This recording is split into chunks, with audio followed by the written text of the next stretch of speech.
Hi, this is Sue Jackson of the Book by Book blog, and I'm here today with a tag video. I haven't done one of these in a long time because of our month-long road trip, so I'm anxious to get back to it.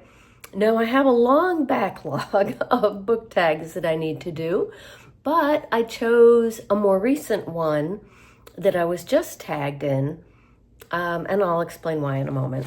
So this is the Fiction Self-Help book tag. It was created by Alan's Reads, and it was my first time visiting his channel, so it was good to get to know him.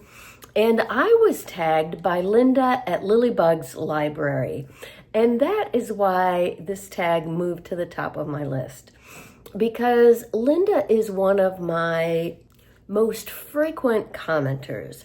She is always on my channel. She watches most of my videos. She comments. I've gotten to know her quite well, and I am embarrassed to say I had no idea she had her own channel. I don't know why I didn't check that out sooner. But I am very happy I know that now. And since she tagged me in this, I wanted to move it to the top of the list as an apology for not discovering her channel sooner.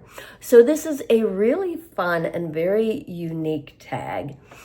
And here's what Alan says about it. The self-help or self-improvement market was estimated to be worth $45.7 billion in 2024. This includes self-help books of a variety of types. But what if there was no self-help? Only fiction? Who would you choose to help you on your self-improvement journey? So there are 6 prompts within the framework of pick a fictional character as an answer to each of the prompts below to help you. Or as an alternative, you can pick a fictional character who is the last person you'd ask for help on that. So, number 1, learning a foreign language. Who would you choose to help you learn a new language or brush up on one you can already speak but not very well? So I had 3 years of high school French. I remember a lot of the vocabulary, but absolutely none of the verb tenses, the how to put sentences together. I would love to brush up on French, and I've got a good foundation already with the vocab. So I would choose Vian and Isabel in The Nightingale by Kristen Hanna. This was such a moving historical novel set in World War II about women who were a part of the French resistance. So they were both pretty busy in the novel. They might not have time to tutor me, but they were both really smart, strong women. I would love to meet them and learn from them. Question 2. Life is uncertain at the moment. Who would you choose to help you prepare for future eventualities? Who will teach you the survival skills you'll need? So I thought about this for a while, and I went with a classic.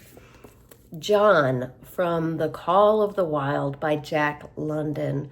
This is certainly a survival story, both for John and the dog Buck, who's the main character in the novel. And he certainly knows a lot about survival, so I think he'd be a good choice. Number 3, everyone should be able to cook at least one outstanding meal. Who would you choose to help you plan and prepare that meal? I was going through my blog and looking at past reviews, trying to think of something, and then I realized the answer is obvious. Elizabeth Zott from Lessons in Chemistry. I think I'm a pretty good cook, but I would love to learn more from Elizabeth, and my background's in chemical engineering, so I think she and I would get along really well. Question 4, life is tough and unpredictable, and you should be able to defend yourself. Who would you choose to teach you some basic self-defense? So Alan's answer to this, he's the creator of the tag, was, I think, probably the best answer you can come up with. He said Jack Reacher of Lee Child's series of books. I haven't read the books, but it's my husband's favorite series. And we just finished watching season 2 of the TV series Reacher, which, by the way, is excellent. And yes, Jack Reacher would be the ideal fictional character to teach you self-defense. But I thought I would like to learn self-defense from women. So I chose, and I couldn't come up with a single character. I chose all of the characters in The Briar Club by Kate Quinn. I just listened to this on audio at the beginning of the year. My book group loved it. I loved it. This is an amazing group of women living in a boarding house in Washington, D.C. in the early 1950s. And I won't give any spoilers, but I will just say, as a group, these women have had a lot of varied experiences and have a lot of skills. And I think it would be fun to meet them and great to learn self-defense from them. And I think each of them would offer something different. Number 5, life can be chaotic at times. Who would you like to teach you mindfulness or relaxation? So I went way, way back. I'll have to look up and put down here when I read this book, but it was a really long time ago, like shortly after I started my blog. So maybe like 16 or 17 years ago. I would choose Otto Ringling from the book Breakfast with Buddha by Roland Marullo.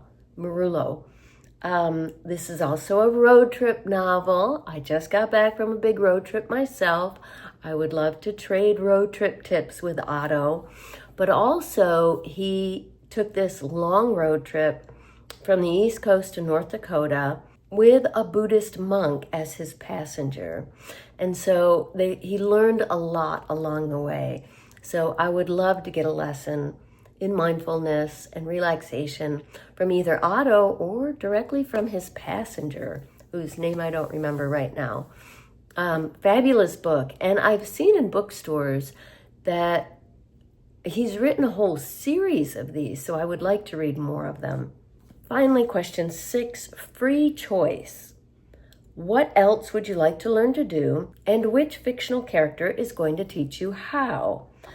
I was going through all kinds of things in my mind, but then I thought of a book, the last book that I just finished reading, and realized it was the perfect pick. I would like to learn to write fiction. I'm a nonfiction writer. I've written 2 books, lots of articles, things like that.